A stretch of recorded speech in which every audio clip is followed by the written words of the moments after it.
Hi, my name is Ahmed. I come from the glorious country of Iraq, and I'm a born Muslim. My problem is that I practiced Islam when I was. Brother, first we request questions from the non-Muslims. Once all the questions from non-Muslims are over, inshallah we'll give you a chance. Yeah, but I'm telling you my problem only. But you said you're Ahmed and you're a born Muslim. I am born Muslim. But now are you a Muslim or not?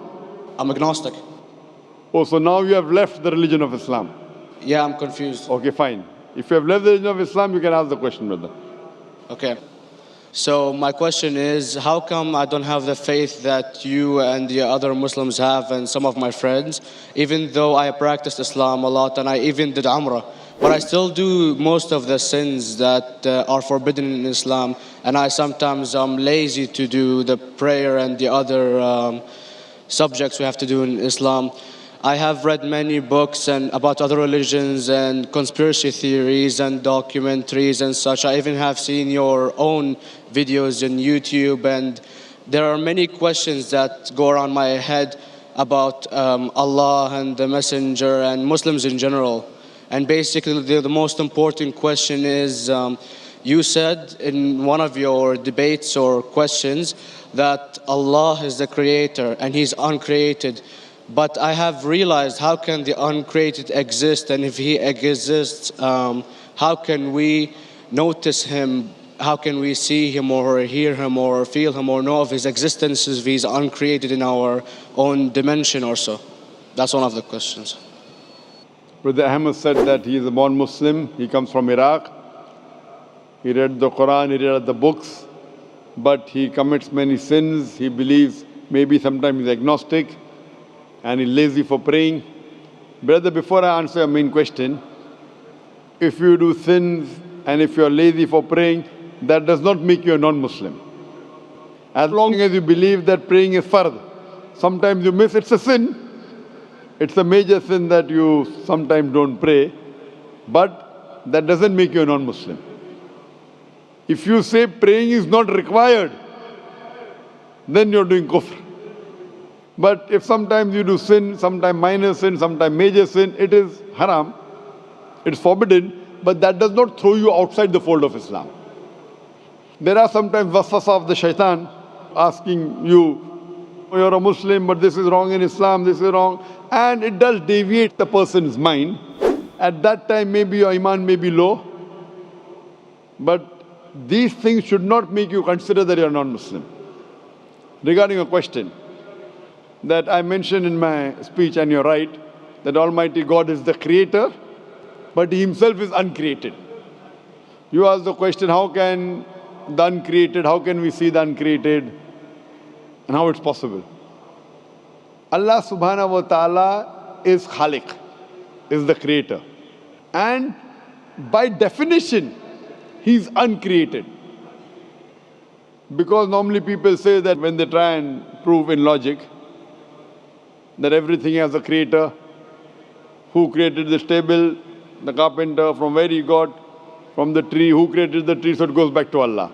So when many of the people try to convince an atheist, they try and say that everything has a creator, and then they get trapped when the atheist asked him who created Allah. So if you hear my tapes, I never go that way. I ask the atheist that how did you come to know about the universe? How did you come to know about the functioning of the stars, of the sun? And he says, and goes back, that the creator. So it's the vice versa. So if you know how to deal with logic, you don't trip over this problem with the atheist trap, the Muslims or the believers, by saying who created Allah. By definition, Allah is uncreated. And if you ask the question, who created Allah? If you have heard my tapes, I give the reply, that suppose a person comes and says that my brother John. Yeah, I know, I saw that, I heard that's funny, but I mean, how does he exist if he's uncreated? Not that is Allah. Automated. Yeah. That's the difference between you and Allah. How does he exist? Means he was existing. He doesn't have a beginning. You and I have a beginning, that's human being. So that's the difference between us and Allah. You can't say that Allah has to be like us. If Allah is like you and me, why should we worship Him? I see, but have you heard of the phenomenon, the Big Brother? used by various orders and political agendas to control the people and such by implementing it into multiple gods, and then later on it became a monotheistic religions all over the world to make it easier for Big the Brother, people to... sorry, I've never heard of the religion Big Brother. It's not a religion. It's like a theory, an idea, basically. For What does it example, say? yes. What does this idea say? What does it say? Is that when you have a big brother, it's easier for you to live life. When you have someone watching you the whole time, understanding you the whole time, protecting you the whole time, being with you the whole time, and you can talk to him, although he never talks to you back, maybe in your dreams, do it to your mind and such, it's easier for you to live. While a human who does not have a big brother and is not easily controlled into doing so and is having complete freedom is a danger for the major ruling powers and such. What does this say? I don't understand. Big Brother may be there, Big Brother may not be there. So what does it have to do with Islam and God? What does it have to do? Because basically Allah is watching you the whole time. So you want to knows... say that Allah is like a big brother? Indeed, you use him for your protection so you won't be scared. You know what I mean? See, this is the hypothesis. Hypothesis. If you have heard, how do I convince an atheist? If you have heard my answer, that you said that you're agnostic, you're atheist. Yeah. So first thing I do to an atheist is I congratulate him. What? I congratulate him. Have you heard my answer of atheist? Yeah, you congratulate them and stuff. But I haven't seen your debates with the atheist. I just saw your answers on some questions. Fine, so you haven't seen the answer of atheist. No, but I've seen your debate with David William Campbell. And that David William Campbell is not an atheist. Yeah. Now, when an atheist tells me he does not believe in God like your theory of Big Brother, Yeah. and if you believe in that theory, I will ask you, first thing I do to the atheist, I congratulate him. You know why? Yeah, because they think and they don't follow what their parent does and such stuff like that. No. I congratulate him because he is not doing blind belief. The other people are doing blind belief. He is a Christian because father is a Christian. He is a Hindu because father is a Hindu. Most of the Muslims are Muslim because father is a Muslim. He is thinking. He says there is no God. He has said the first part of the Islamic Shahada, La ilaha. The reason I congratulate him is because he has said the first part of the Islamic Shahada, Islamic creed, La ilaha. The only thing I have to do is illallah, which I shall do inshallah. So if you have heard my answer, an atheist becomes an atheist because he believes in science, he believes in logic. Or I ask him that if an equipment is bought in front of him, which no one in the world has ever seen, and if the question is asked, that who will be the first person who will be able to tell you the mechanism of this new equipment? What is the answer? Of course, he's going to tell you the producer or the maker of this equipment. Creator, producer, maker. So when we ask him questions that how did this universe come to existence, he will talk about the Big Bang. This what we're going to talk is already mentioned in the Quran 1400 years ago in Surah Anbiya chapter number 21 verse number 30. Avalam yaral lazina kafaru anna samawati wal arda kanat ratkum fataqnahuma. Do not the unbelievers see that the heavens and the earth were joined together and we clove them asunder. This what you came to know 50 years back is mentioned in the Quran 1400 years ago. Who could have mentioned that?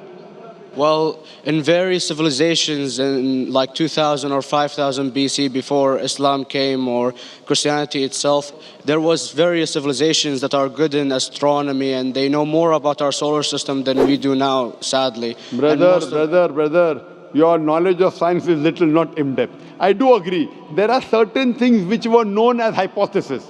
For example, we came to know, we were proved that the earth was spherical in 1577. I know that in 6th century BC, there were Pythagoras who believed that the earth was spherical. But the same Pythagoras who believed the earth was spherical also believed that the earth was the center of the universe, which is wrong. You show me one civilization which believes 100% what the Quran has mentioned. I challenge you. What you say, so do you mean to say there was a person who said, okay, this civilization, out of 100 things, these 2 things are right. Out of 100 things, these 5 things are right. Out of this 100, and picked and chose. Who can do that? No one besides the Creator. Even if you know that there were 10 different civilizations, hundreds of civilizations, there is not a single civilization that you know in the past which knew 100% of science what we know today. So where is your logic? Where is your theory? I do know that certain things were hypotheses, which were proved later on. But there is not a single civilization which knows everything what is mentioned in the Quran. So the answer goes back to the original question, who could have collected this in the Quran? Someone 1400 years back, could he do and say, okay, out of these 100 things, these 3 are right, out of these 100 things, these 2 are right, out of this, it's not possible. Mathematically, it's not possible. Well, you never gave the idea of extraterrestrials or so. I mean, knowledge is power. And Brother, I'm asking you a simple question. We are not come here to have a debate. yeah. I'm asking you a question. Point out a single civilization. You're asking something else. Yeah, We are alright. not here to discuss. You can come in the room and discuss. You ask a question, I'm giving you the answer. You gave about old civilization. I told you you're right. But out of 100 things, 98 they were wrong. So I'm asking you, who could have mentioned this in the Quran? You're talking something else now. Yeah, well, I'm asking a simple question, 2 plus 2 equal how much? You are saying, I'm telling you 3 multiplied by 3 is how much? I'm asking a name, you're telling that where do you live? I'm asking a simple question, name me a single civilization which has everything what was mentioned in the Quran. Do you know of any or not? Yes or no? Well, not everything, of course. Even not 10%. Why? Babylon knows of most of the planets and such. Planet is not the only thing mentioned in the Quran. There are 1,000 things mentioned in the Quran. To say what 1,000 things are mentioned in the Quran, 10% would be equal to 100 things. Did Babylonian civilization knew about 100 things mentioned in the Quran? No, because they You don't have the cannot. accurate They knew data. 5 or 6 things. In percentage wise, very small. So Of course. who can be the author of the Quran besides the creator to know what is right, what is wrong? Today science has established the hypothesis mentioned by Babylonian so many centuries back is today proven. So these were hypotheses in the past, which out of them many have been rejected, some have been accepted. So to collect all which is 100% correct has to be from the creator and no one else. Hope that answers the question.